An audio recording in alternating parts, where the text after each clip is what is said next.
My name is Rachel Dworkin. Today is June 26th, 2020, and I am here interviewing.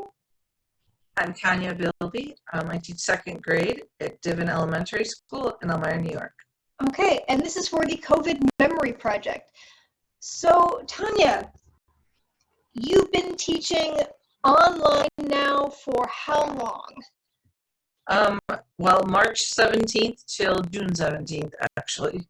Well, there was a 2-week time off there, but so almost 3 months. Okay, so how long have you been teaching, like, in classrooms? 29 and a half years. Okay. How was the transition for you? So luckily I'm pretty tech savvy. So learning the platform, we took spring break to learn that. So I feel like I had at least time to understand what I needed to do. Mm-hmm. So the technology piece was, was a pretty rough week learning it. But it's not what I do. It's not how I engage with children. It wasn't personalized. In Elmira, the decision was that all second graders get exactly the same thing. So there was a team of people, and I wasn't on that team, who put together lessons based on the curriculum, and they uploaded them. And so for me, I wasn't actively engaged in actually teaching lessons from home with my children. Okay. So I was more online engaging, I felt like. Then that was our role at that point, was to keep children engaged socially and keep them connected to the platform to make them want to do the work. Okay. Now I understand that you have quite a number of developmentally disabled and neurodivergent children in your class. Yes. How do you feel they did with the transition to digital? So it just depended on their situations. Mm-hmm. I have a family. I have 2 siblings in my classroom. They're twins from the same family, and they did great. Their family was vigilant. They spent a lot of time every day working on the schoolwork. The special ed teacher would Zoom with them and give them extra help and assessments. I feel like those kids did the best that they could, and we saw growth even on Zoom, which was pretty exciting. And then there were 2 other students who never engaged with us. They never came on Zoom. They never did any work. I made phone calls. I went to their home. I sent emails. I sent text messages. And because of the decision that we can't hold attendance against children, and I know the district sent sheriff's department out to people we never knew where they were, but we knew where these kids were. Mm-hmm. And so I am distraught about what happened for those children, because they got nothing, as far as I know. They never picked up materials, and I know they never got anything online, because we could see who, even if they didn't send me work, I could see who went online and actually interacted with the software, and they never did that. So and then I have, I'm sorry. Oh, so I was going to say, one more student who interacted with me every day and did the work, but he's an autistic child, and so the work is not the hard part. For him, he was learning so much from his peers, and I feel like, and even his mom, like, it was just so sad to watch him kind of go back into not speaking, and a lot of the work that had been done, just having him with other children and interacting with peers for the first time, like he took a step backwards and is more inward. So with regard to the children that you haven't seen participating in the online learning, is it an issue of lack of access to technology? Is it an issue of lack of parental support? Or don't you know? So I know the one family, our principal even dropped off laptops. So I like to go on the idea that everyone's doing the best that they can. Not sure that that's 100% true in in the one case.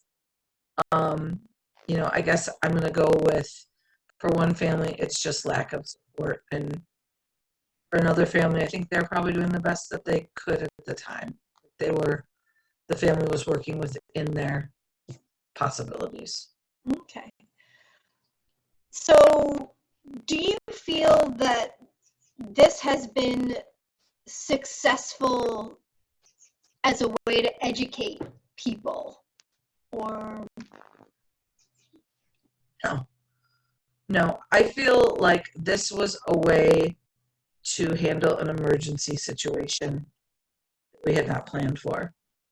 And that, given that we never thought this was going to happen, and then we thought it was a 2-week break, and then it was full time, and that all happened very quickly, I think we did the best we could at the moment. Going further, I would never say this is what we should be doing. And if we are doing online teaching, we need to have different expectations of everyone, um, for attendance, for participation, for different. We are expected to teach children where they're at and differentiate, and that's not what they were getting. Um, I think it could be done so much better, but I'm proud of what we did in a quick emergency situation. okay. So, I understand that you have children. Can you tell me a little bit about them, names, ages, that sort of thing? Sure. I have a daughter, Delaney, who is 8.5, and she's in 3rd grade at Hendy. Okay. So she's been studying at home, so you've sort of seen it from the other side. How did that go for her?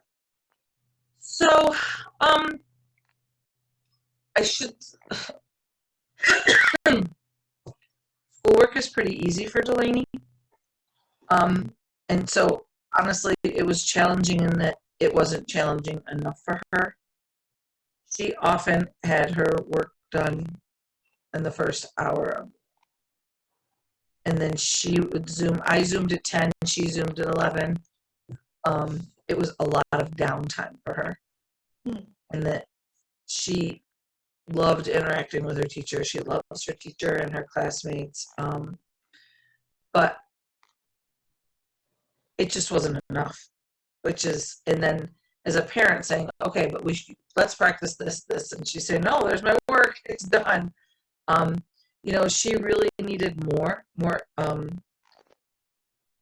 She's just used to being challenged a lot more. So I feel like we just didn't hit we didn't give enough for some kids. For other kids, we didn't give them enough to challenge them and keep them engaged. But she Zoomed every day. Like, that was her social outlet, was the Zooming. She, she did it. She participated. She didn't love it. It's not engaging. It's not how we learn. We learn with teachers, and we learn with, participation and working in groups and things like that. So for her, it was very, very, and she's really social. It was very isolated. Um, her teacher wasn't there when she was learning. It was her and a screen. And so she did it. I don't know that she, stretched her brain a whole lot. In the beginning, sometimes there was a struggle between us because I wanted her to do more. And, like, oh, just because it says 20 minutes, do 40. But she couldn't hear that from me, and it became a battle that was ridiculous because she's a reader. She just, I don't know. She kind of, when they put here's what you have to do, and she was done, she was done. But I think it was very hard for her to engage because it wasn't interacting with a person. It was just her and a computer screen. Did you find it difficult getting your work done while also having to teach and monitor and spend time with your daughter? No. My struggle was that we needed to give feedback on every bit of work students did. But they could hand it in at any time, and they could hand it in many ways. So some people would upload it into Schoology. Some people would send it to me in text. Some people would email it. Some people would use styluses and type right into Schoology. My struggle was finding the work. Like, I could never just be done. At any time, if I sat down to my computer, there was always something to correct and give feedback to. And then some parents would send it once a week, and some parents would send it 3 times a day. So we kind of developed, we'd get up in the morning, get breakfast, Lane would work on her work, I would Zoom. I stayed in here. One of the challenges when she was Zooming is I wanted her to sit up straight and tall. I wanted her to, and I realized that no other parents are doing that, and I needed to back off. And so as long as she was doing her job and her teacher could correct her. So she just Zoomed, and I stayed in my office, and that worked much better for us. But I didn't go over her work with her because I wouldn't do that in school. I made that her authentic work. If she needed help, I'd help her. So we kind of had our own space to do our work. But for me, I always felt like I could never be done. I wanted to give kids feedback right away because it was their only, they're used to raising their hands and participating with me. And I used to come in at night, usually like 9 or 10, and send the next Zoom. We had to do a new Zoom invite every day. We couldn't use the same ones. Mm. So I'd come in, and again, we were just engaging. So I'd make my little plan for what I was going to do for 45 minutes with second graders, and how, changing it up and practicing. We practiced the clock and things and multiplication tables, and we read books, and but I'd still find homework, so sometimes I was still correcting work at 10 o'clock. And it could have waited till the next day, but if it needed to be corrected before they made the same mistakes, Mm-hmm. And I know that I'm not alone in that. That was kind of the feedback from a lot of teachers. Like, we need one way to hand it in and one place to find it. Yeah. So outside of schoolwork, which it certainly sounds like it ate your life, what were you doing to stay sane and connected to friends and family? Well, my daughter's very active, and she's into sports. She plays a lot of sports, and this was a struggle for us. So the first thing I did is I was like, oh, I gotta find things to do. And so we got new Legos, new puzzles, new diamond painting, and things that we could do in our home, because she's an only child and she couldn't. So it was just me. It was her and I. Well, my mother lives here too, but and then I realized that I don't like her on the screens a ton of times, and I limit that. And she was getting a little ugly, so I made cards, and she had to earn screen time, and everything was worth 5 minutes. So I made physical cards, like if she went outside and shot baskets for 20 minutes, she could have 5 minutes of. If she kicked the soccer ball around for 20 minutes, same thing. We have a home gym. Those are physical. She could take the dog for walks. She could run around the block a few times.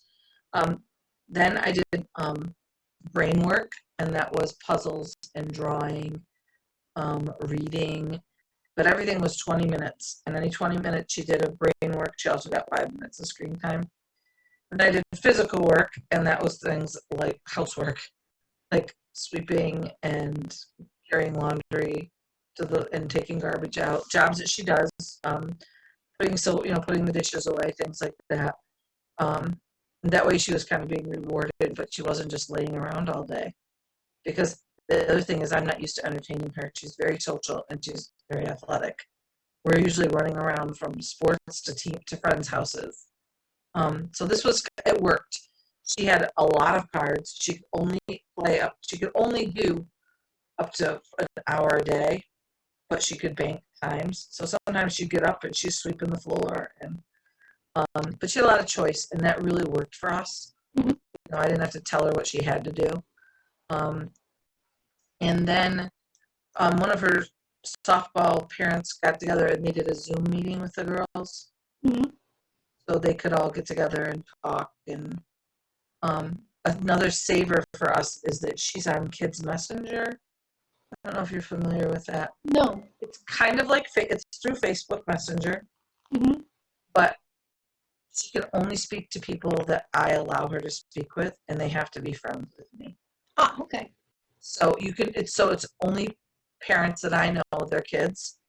So she and the kids talk all the they FaceTime, they have video chats, they not FaceTime, it's video chat on there.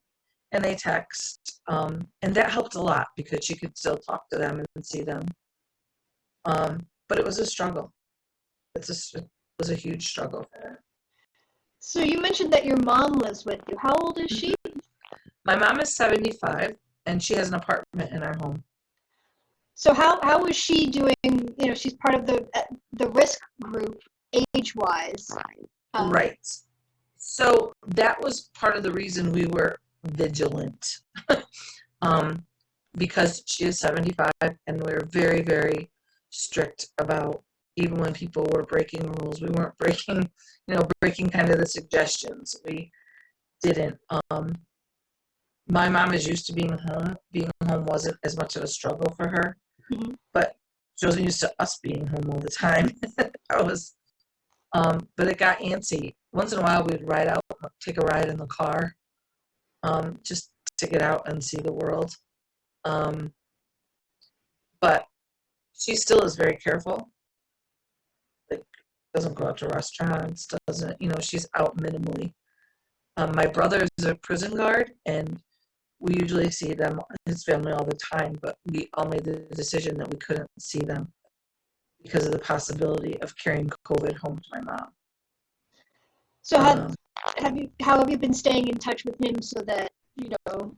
So we actually, on Memorial Day, we decided, like, okay, he had actually had a COVID the antibody test, and he had a small amount. He was negative, but the numbers in the jail were gone, and so we decided that we would go over to his house. We were gonna have a picnic and socially distance.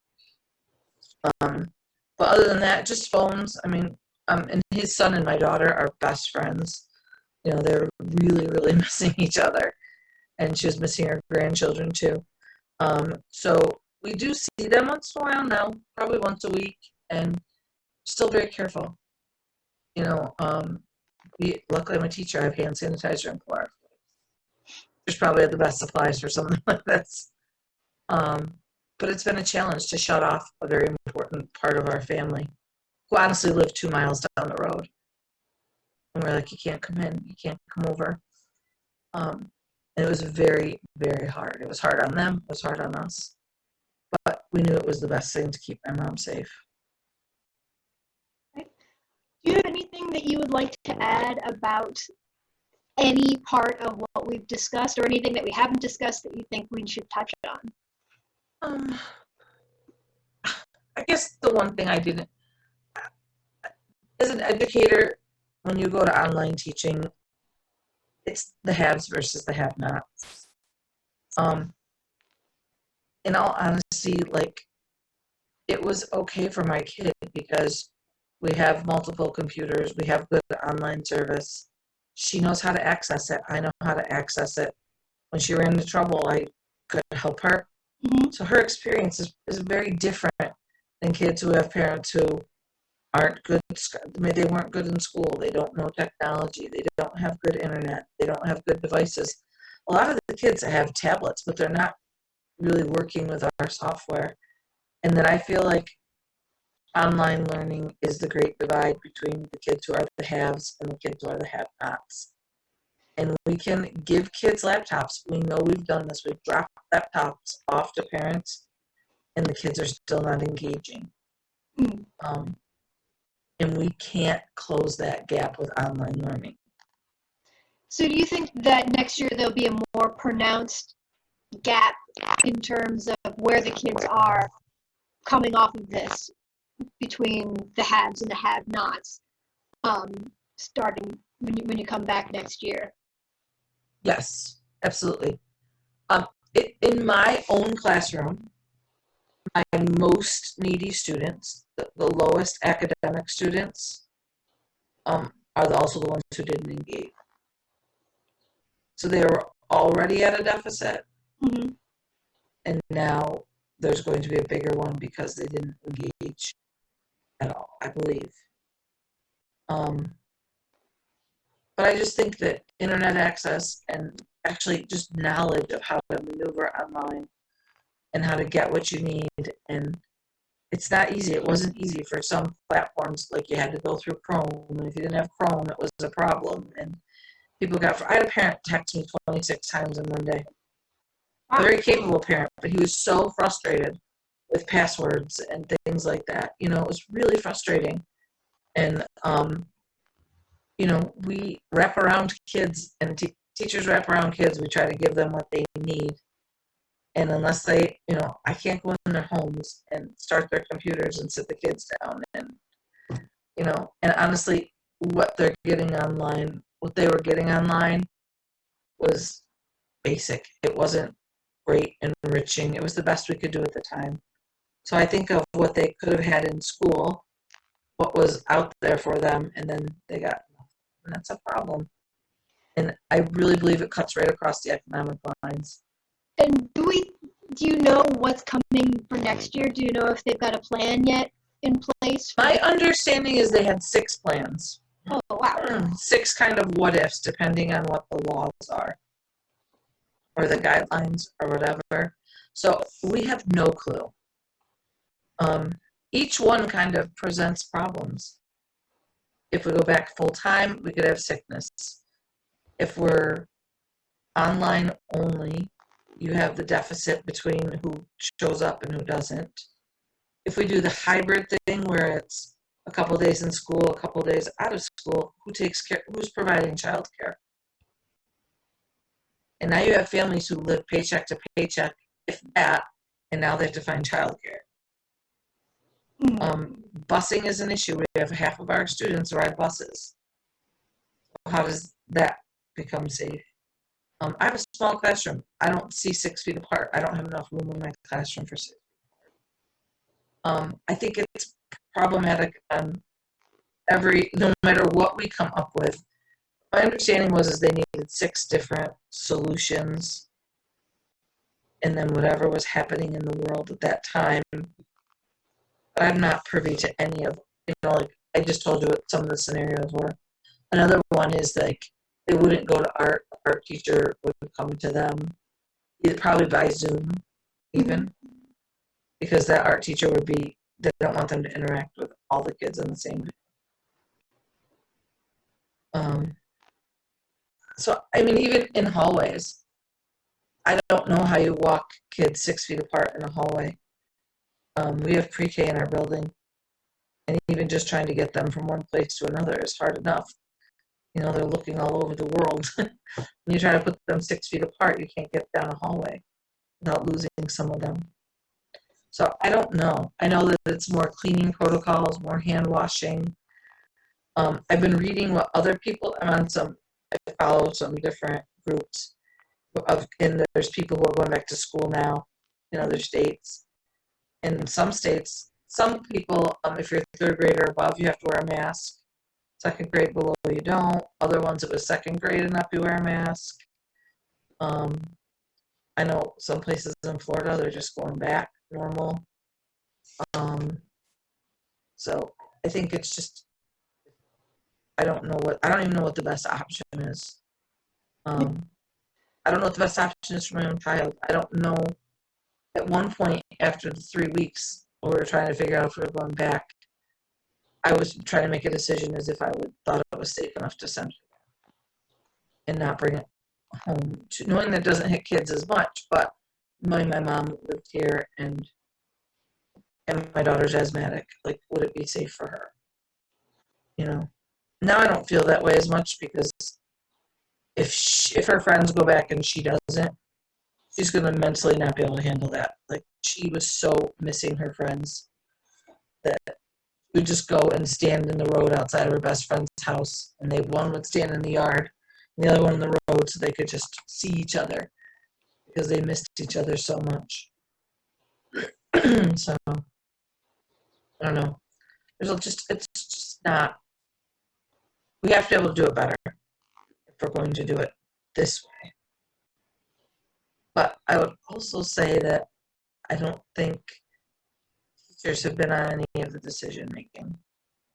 We've done some surveys, like, did you like that platform we used? But there haven't been teachers as part of the decision making. That always worries me a bit. Okay. How have you been doing, like, personally, emotionally with all of this? Like, you've said repeatedly how much your daughter has been missing things and people, and how about you? Same thing. I'm very social. I miss my people. It feels bad probably if we had interviewed before Memorial Day, before I actually left my house. I have different answers. Sorry. I am not someone who just stays home. I was trying to keep my brain busy because teachers were active. Our brains go a mile a minute. And I've read multiple books. I've taken multiple online classes to keep myself engaged in doing things. I've kind of thrown my energies in other areas, like doing things around my house. I've redone my kitchen. But it's hard. I miss people. I miss activities. I miss freedom of just not just the freedom of being allowed to, but just the freedom to do what I want. Like feeling like it's an okay thing for me just to go to the store. There's just a lot of things to consider. I just canceled my April vacation for the second time. We didn't get to go in April. I was leaving Monday, and now I just canceled it because it's North Carolina. So that kind of stinks. But I feel like it's the best decision. I'm grateful that no one that I know has COVID. And I have to make my decisions based on that. Like, I need to keep my family healthy. But it's a struggle. I struggle to sleep. I want to stay up all night long because I'm not busy. I'm not doing what I normally do. Right now, I feel like we see more people. I'm pretty good. But May was really hard. May was probably the roughest time for our whole family just because we've been together in the house, not doing anything, not seeing people, kind of get tired of each other, and just being inactive. I spend my life at a softball field or a basketball court and soccer fields, and I'm not there, and I'm not seeing those parents, and, I'm not seeing kids, and it's just not how we live our life. Way too much screen time, way too much downtime, way too much online shopping. That's not good. Keeping UPS in business. But yeah, it's tricky. My mom's had some medical issues during this, non-COVID related, and I actually had to drop her off at the hospital because she had to spend the night and I couldn't go in. Like, that was horrible. Like, pull up to the emergency room and drop her off, and try to call her and get her on the phone and find out what's going on. How's she doing? She's fine. She's fine. But it was just one of those things, like, oh my God, like, you don't drop your mom off at the hospital and drive away. Like, you don't even park. They wouldn't let me step foot with her into the emergency room. And then my brother, of course, he wasn't seeing her, and he was just like, oh my God, like, she's fine, she's good. Resolved. She was there for 24 hours, but it was still 24 hours of my mom's in the hospital by herself. Like, that would never happen in our normal life. It just wouldn't.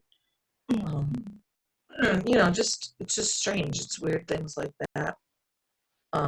Even not being able to go to the dentist when you have kids, you schedule like your 6 months dentist appointment, 6 months, and now like, hair appointments, that was one thing, but you miss your dentist appointments, that's an issue. You take those things for granted. So, but I'm busy. I keep myself busy. I have a little cricket. I'm crafty. So I feel like I've thrown myself into a whole bunch of different ways so I don't go stir crazy. Okay. The other thing that's helped us, honestly, Delaney, she's school age, so kids have birthday parties, and we have probably gone to 15 drive-by birthday parades, which are so fun and just, they're contactless, but we decorate the car and we join a parade and drive by people's houses. And they, just yell and throw candy and silly string and stuff at the birthday kid. And I think it's a pretty good way to celebrate birthdays. I'm a fan. I think we should do it from now on. But it's become like the thing for all these kids who've had birthdays and they can't have people over. The one we had, I think there was like 25 cars. It was fantastic. So it was fun, and I feel like that was something that also saved us, getting out and actually seeing people. You stayed in your car, but it was safe. But it was still seeing people in kind of a social way. Something we never dreamed of before this. Okay. Anything else you'd like to add? Not that I can think of. I don't know. I'm going to stop the recording.